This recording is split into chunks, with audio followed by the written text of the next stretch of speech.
Have you ever set foot in places that send chills down your spine just by hearing their names? In today's video, I'll take you through the chilling, twisted tales of 3 infamous locations darker than you could ever imagine. Picture yourself entering Ravenwood Asylum, where the spirits of tortured patients still wander. Rumor has it their cries echo each night. Or the old house on Willow Lane, where each family leaves in terror, abandoning the aged home and its eerie secrets. And finally, there's the Anderson family, unaware that their basement harbors a sinister mystery. Which story will send shivers down your spine? Join me, but beware. Don't let the darkness follow you off screen. First story, the dark haunting of Ravenwood Asylum. Hidden behind the misty outskirts of Millbrook, the decaying ruins of Ravenwood Asylum stand as a grim monument to a dark past. Locals warn against visiting, believing the place cursed by the tormented spirits of patients who once called it home. Those who dared to enter say it's more than haunted, it's waiting. Built in the early 1800s, Ravenwood was originally a refuge for the mentally ill, a place of rest and treatment. But underfunded and overcrowded, the asylum became a nightmare. Dr. Thaddeus Mallory, the head physician notorious for his unconventional methods, believed in breaking patients to rebuild them. His brutal experiments included ice baths, electroshock therapy, and lobotomies without anesthesia. Patients would disappear from their rooms, only to be found wandering the halls hours later, minds irreparably damaged. By the 1950s, after several suspicious deaths, Ravenwood was abandoned, becoming a site of whispered warnings. Neighbors claimed to hear cries from the asylum on stormy nights, and passers-by report seeing figures in the windows. But the most terrifying tales come from those who went inside and came out changed. One of them was Emma. She grew up hearing stories of Ravenwood, but when her brother vanished after a dare to spend a night there, it became personal. Determined to find answers, she gathered a small group of friends to investigate. On a chilly autumn evening, they set out with flashlights, cameras, and a notebook to document anything unusual. The asylum loomed like a dark fortress against the sky. Its towering spires were cracked and covered in ivy, and the shattered windows looked out like lifeless eyes. They squeezed through a gap in the old iron gate, feeling the heavy silence pressing down on them. Inside, the air was damp and cold, thick with the metallic scent that raised goosebumps on Emma's skin. Graffiti-covered walls surrounded them, and medical records lay scattered across the floor, a chaotic archive of forgotten souls. As they moved down the hallway, she almost heard faint whispers beyond the walls, a faint echo of pleading voices. They made their way to the heart of the asylum, the operating ward. Here, Dr. Mallory's experiments reached their darkest climax. As they entered the main surgery room, Emma's flashlight flickered and died. For a few tense seconds, they were submerged in darkness. Then, one by one, their flashlights blinked back on, casting long shadows across the room. That's when they saw it, a figure standing right behind the operating table. It was tall, with something resembling a hood over its head. At first, Emma thought it was a trick of the light, but then the shadow moved. She froze, heart pounding as the figure glided forward, and a hoarse, distorted voice filled the air, low and choked with malice. "They do not disappear. They stay with me." One of her friends bolted toward the exit, and Emma staggered after him. But a metal cabinet beside the door shook and slid, blocking their way. Panic surged as they ran back down the corridor. The asylum seemed to twist around them, the unfamiliar layout forcing them deeper inside. They ended up in the patient wards, where old beds with torn sheets lay covered in dust. But something else caught Emma's attention, a faint rustling sound.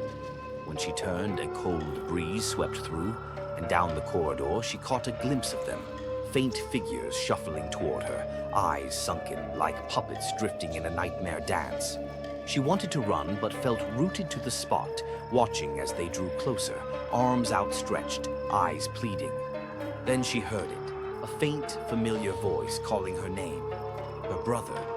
Desperate, she shook off her paralysis and ran toward his voice, hoping she could find him, praying she could bring him home. She followed the sound up a spiraling staircase leading to the asylum's tallest tower, once Dr. Mallory's private office. The door creaked open, and she slipped inside, heart racing. The room was small and sparse, with only a desk, a single chair, and a pile of medical journals stacked haphazardly in one corner. But as she moved closer, she saw something that chilled her to the bone. A large, cracked mirror that seemed to throb, as if it were breathing.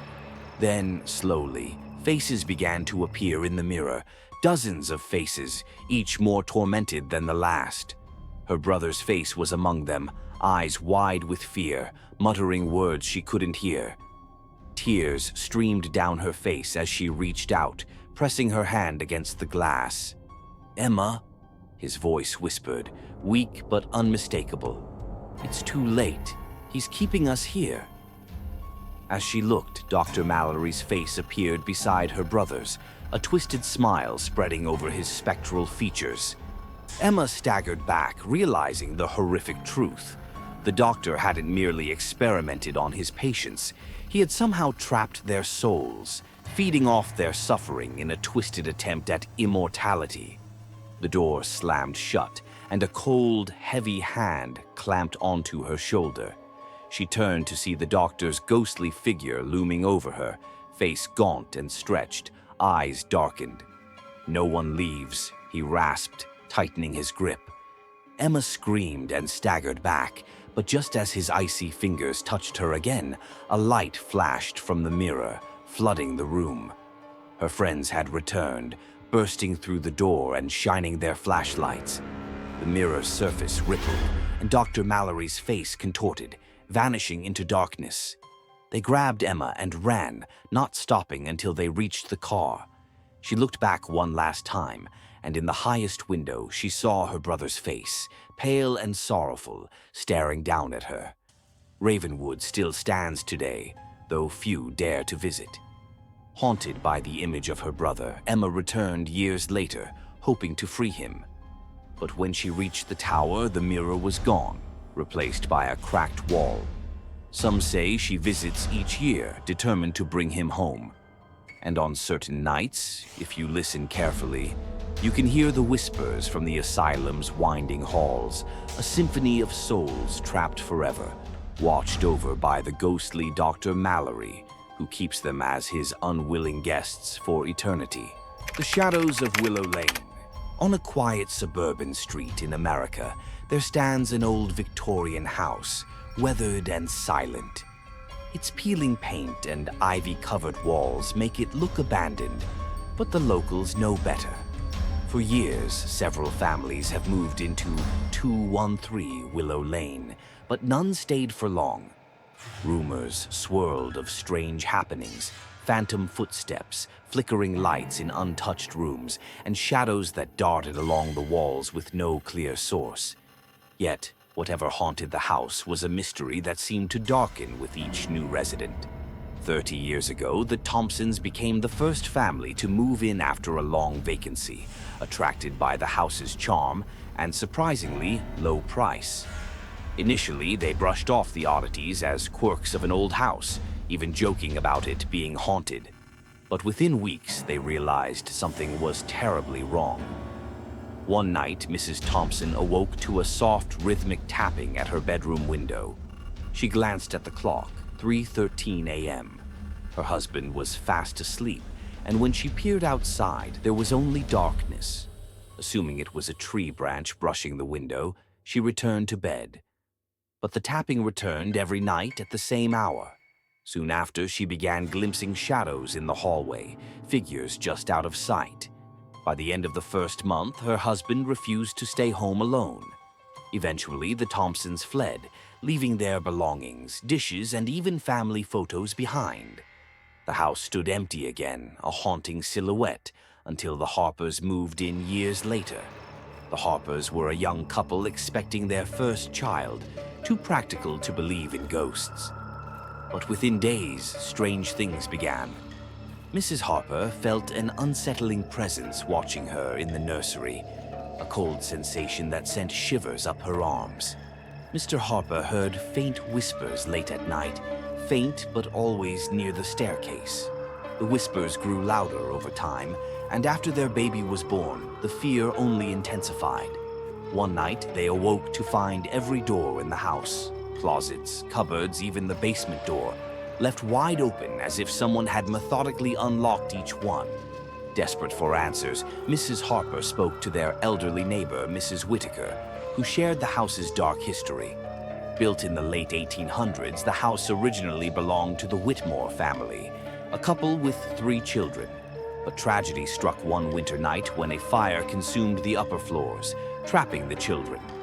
Only the father survived, rebuilding the house and living out his days in sorrow. Since then, everyone who lived at 213 Willow Lane reported seeing faint apparitions of children, hearing their laughter and even smelling traces of smoke. But soon, Mrs. Harper realized there was something darker lurking in the basement. One evening, curiosity got the better of her, and she ventured down the creaking stairs. The air thickened, filled with a nauseating, decaying stench. She shone her flashlight around, illuminating cobwebs and old boxes. But then, in the corner, she saw something else. A tall, shadowy figure with its face obscured by darkness. The flashlight flickered, and in that brief second, the figure seemed to move closer. Paralyzed by fear, she stumbled backward, barely escaping as she scrambled up the stairs. After that night, she convinced her husband to leave. They packed in a hurry, abandoning the house to its shadows. For nearly a decade, the house sat vacant. Every Halloween, local children dared each other to step onto the porch. Some claimed they heard faint voices, while others swore they saw faces watching from the windows. Eventually, the Anderson family, a large family looking for a fresh start, purchased the house, drawn to its Victorian charm, unaware of its dark legacy. From the moment they moved in, strange occurrences began. Mrs. Anderson would wake to find small, smudged handprints on the bathroom mirror, though her youngest child was past the age to leave such marks. Mr. Anderson swore he saw a child peering around corners, only to find empty hallways when he investigated. But the basement held the most unsettling mysteries. Every time they passed the basement door, they felt an inexplicable chill, a fear that prickled their skin. Soon, their daughter Lily began sleepwalking, something she had never done before. They would find her standing at the top of the basement stairs, her arms reaching towards the darkness below. When they asked her what she was doing, she would answer in a flat voice, "They're calling me." One night, Mrs. Anderson woke to find Lily missing from her bed. Panicking, she searched the house and finally found her daughter in the basement, standing in the corner, whispering to someone unseen. When Mrs. Anderson touched her shoulder, Lily turned, her eyes unfocused, and whispered, "He says it's not my time yet." After that night, the Andersons left, never to return. Once again, 213 Willow Lane stood empty, a silent guardian on the quiet street, waiting for the next occupants. Each family that entered added a new chapter to its tale, but the story always ended the same, with a hurried departure, haunted memories, and unanswered questions about the shadows that seemed to live within its walls. To this day, 213 Willow Lane remains vacant, but neighbors report seeing lights flickering in its windows at night and shadows moving across its walls. Occasionally, they hear faint laughter, the innocent giggles of children drifting down the quiet street. Others swear they hear the footsteps of someone pacing the hallways, waiting for someone brave or foolish enough to join them in the darkness.